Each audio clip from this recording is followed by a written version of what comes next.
This next game in the yearly Super Blitz Arena series caught me off guard. I was playing against an FM. I thought it was a good game. And then upon looking over it, we get a pretty standard line, the Alekhine. And typically, I've got two different recommendations in my Alekhine course. Either Knight B6, which is the main line and more complicated, or C6. And you can get a relatively solid position. Now, normally Queen F3 is played, and there's a lot of tension and pressure, so you end up getting this kind of I'm offering to trade queens, and you can't really refuse it variation. And a solid, I don't mind solid play. But it's to each their own with style.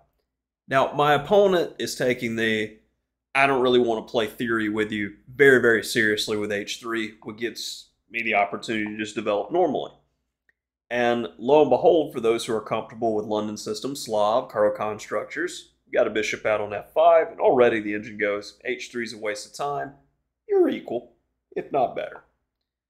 So we get some development here.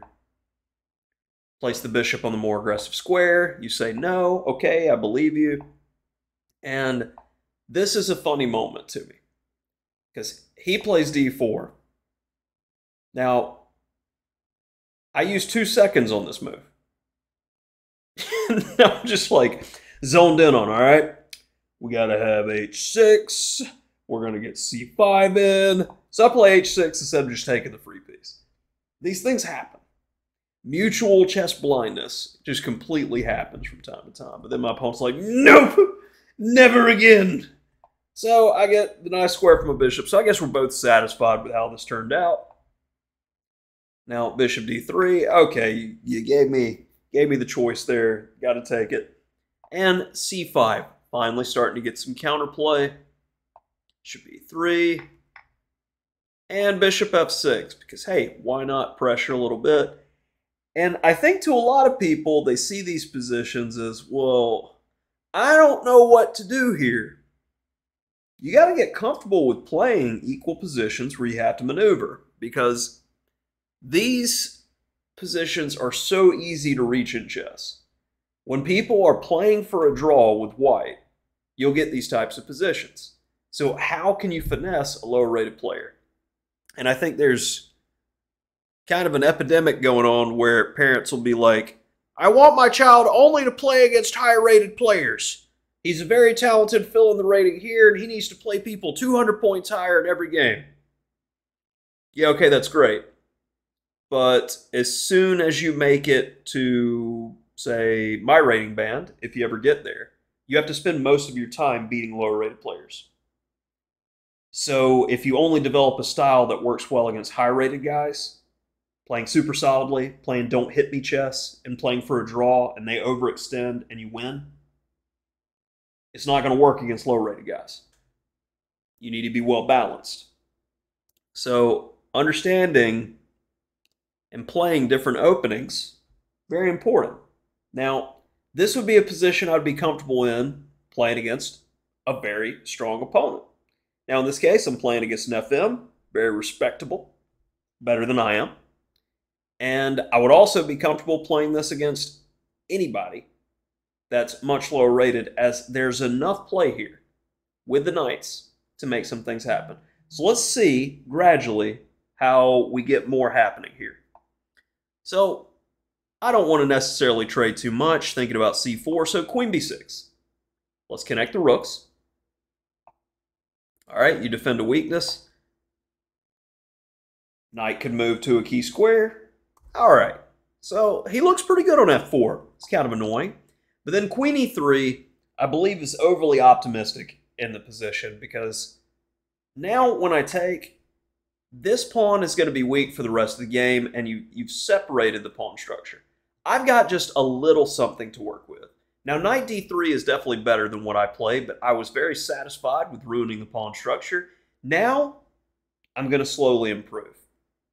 So after rook d4, a good move by my opponent, he says, please, sir, would you capture and fix my structure? No, I will not. And after takes, I get an open file. Now the next phase of improvement. Let's go ahead. Since he gave me a key square to work with, I'll take it.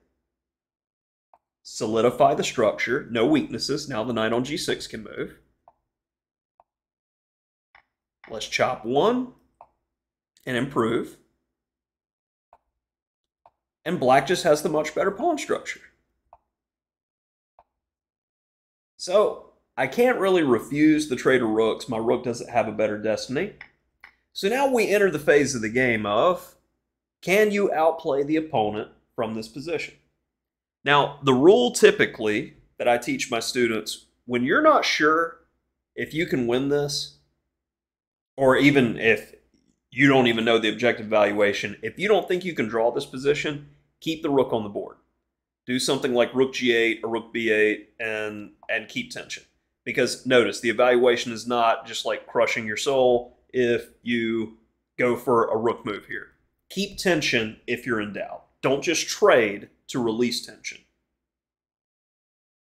Okay, so takes. Now, you got to take stock and going, all right, where's the majority? Well, my knight is currently holding his majority in place. We've got the 2 versus 3 on the queen side. So white has the potential for a passer on the queen side.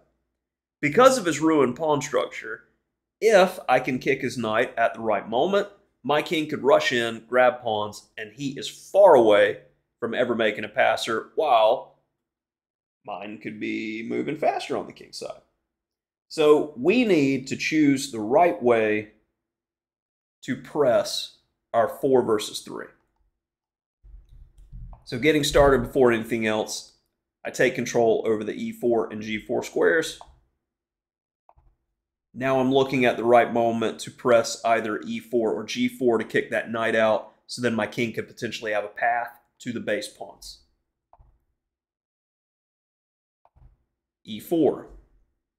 Very important to be able to calculate that fixing his pawn structure here is going to leave me with a scenario to where I can continue to improve very easily. I like the position, I liked my chances here, and the longer the engine's thinking, the higher the evaluation goes. So I feel like I evaluated this correctly, and this is long-term going to be a win for black, as I am faster. Now, he played knight d2. When you're in doubt, keep tension. He follows the rule as well. King e5, looking to press the majority. So, to his credit, he goes, no, I don't want you to press the majority. Engine says f4 anyway, but I'm like h5 because, reasons. I was going to play h5, then h4 to eventually play f4. He helps me out and speeds up my progression with creating a pass pawn. Now, pass pawns must be pushed.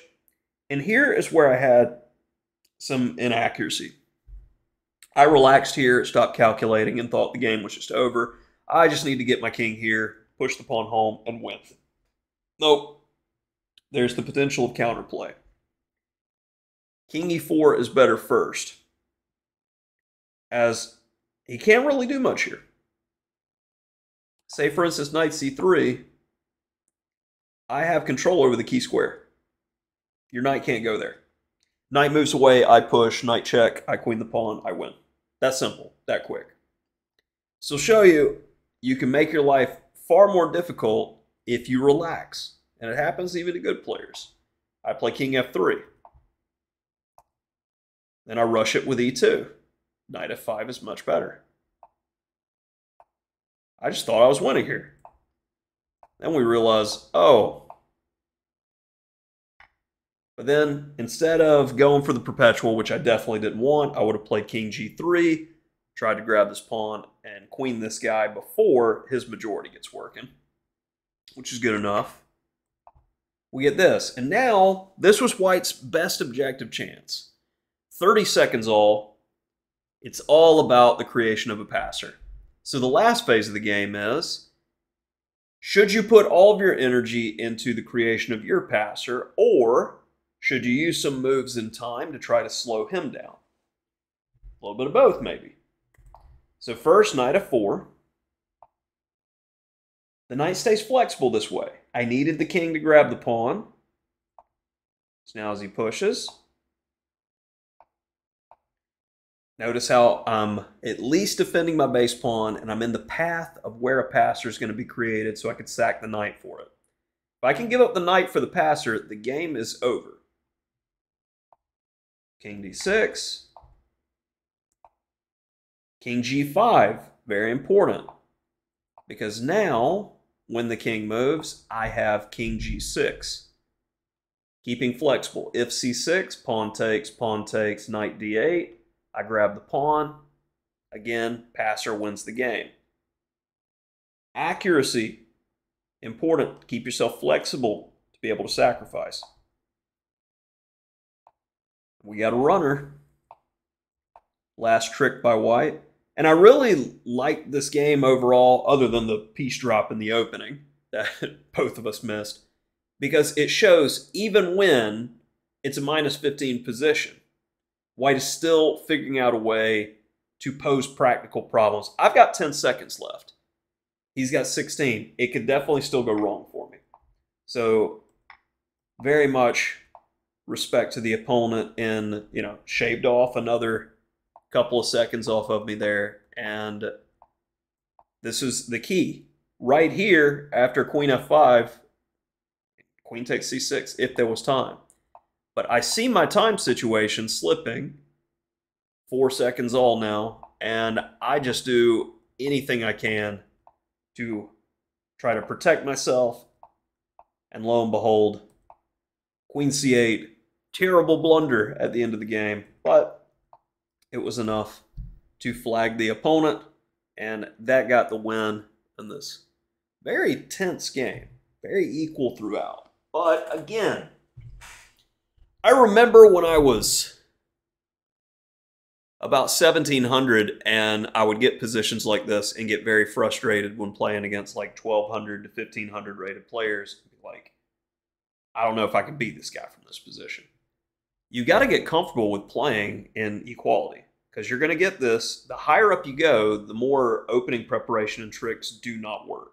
And you just have to play an equal game. So get comfortable. You're not always going to have tactical tricks to just blow people off the board. It doesn't exist. You got to work.